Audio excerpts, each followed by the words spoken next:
today's Extra.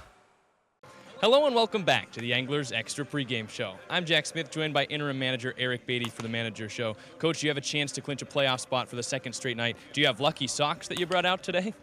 These are not lucky. These are just some Bucky socks that I got, I don't know, probably about a year ago. Yeah, nothing lucky about them. Do you have a pair of lucky ones in the drawer somewhere? No lucky socks. No, they're just all have a little story behind them, and yeah, no, there's no luck involved out here. Are you superstitious at all when it comes to baseball? Minimally. I would say more routine-oriented than superstitious. When it comes down to a spot like this where you're trying to clinch a playoff spot, what is your approach when it comes to that? Do you lay off or do you tell the guys what's at stake?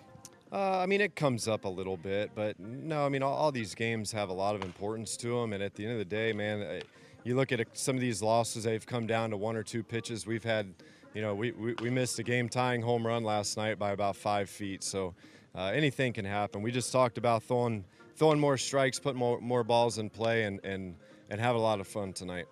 You mentioned to me yesterday that Garrett Helsel needed to improve his fastball command. Do you think he did that yesterday? Yeah, he did. His fastball command was better yesterday. He made a good in-game adjustment in the third inning and got some better tilt on his breaking ball. I think yesterday, once guys got on first base, his pitch quality suffered a little bit. While he was cruising. So that was kind of our talk today, is just making sure that the runner in front of you doesn't take any of your attention, and that you can hold that guy on and trust your catcher and still make quality pitches. What do you think the offense needs to do to better support the pitching staff? You know, I give them a lot of credit. I watch their BP every day, and they're coming with a good approach to BP. They're working really hard. We just got to put more balls in play. You know, there weren't a lot of balls hit hard at all yesterday, and there were 7 runs scored. So it comes down to putting the ball in play. Once you put it in play, anything can happen. Do you think there's a reason why these strikeouts are popping up over the last couple of games? Yeah, I would say the biggest reason is hitting is really hard, and the pitchers that they're facing are really good. But, you know, again, these guys are going out there and giving it everything they have. They're locked in, and they're doing their best to compete every pitch. How do you approach coaching during a losing streak? Do you get on them a little bit harder, or do you lay back? I lay back. I mean, again, this is very similar to professional baseball, and you're going to have good streaks of winning. You're going to have bad streaks of losing, but it's a marathon, and you gotta break this sport down to just day-to-day process. And the message last night before we went to bed was that we get to play baseball tomorrow, not that we got to play baseball tomorrow. So every day is a gift, and we're out here giving it everything we have. And at the end of nine innings, a good team is going to win, a good team is going to lose. And tonight, I hope and pray that we're the good team that's on top.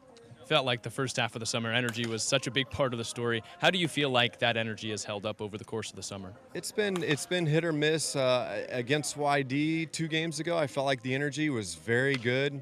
Yesterday in the middle of the game, it felt like there was a little bit of a lull where we were just kind of getting by from pitch to pitch.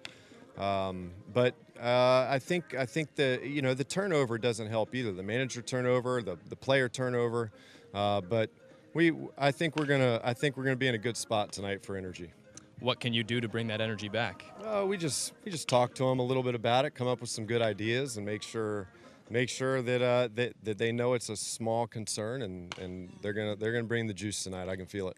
Brewster has an offense that's full of a bunch of big bats that hit a lot of home runs, and I know you used to be a pitcher and you're still a pitching coach. How would you approach pitching to a lineup like this one? I'm a big believer that if we as pitchers pitch to our strength and execute the pitch that we have a lot of confidence in at that time, that the game is built for me to win as a pitcher. So we don't try any extra hard. We just make sure we're in a good headspace to execute our pitch every single pitch, and we're going to pitch to our pitcher strengths while we try to expose their weaknesses at the same time. What do you hope to see from Tyler Murphy in his second start tonight? I hope he does what he did last outing, in that he just goes out and really attacks every hitter. He's got 2 really good pitches he can throw for strikes anytime. He's got a third pitch that he can throw as well. So his fastball, the life on his fastball was very good last week. So if he's got that and he can work both sides of the plate, I think he'll have a good night.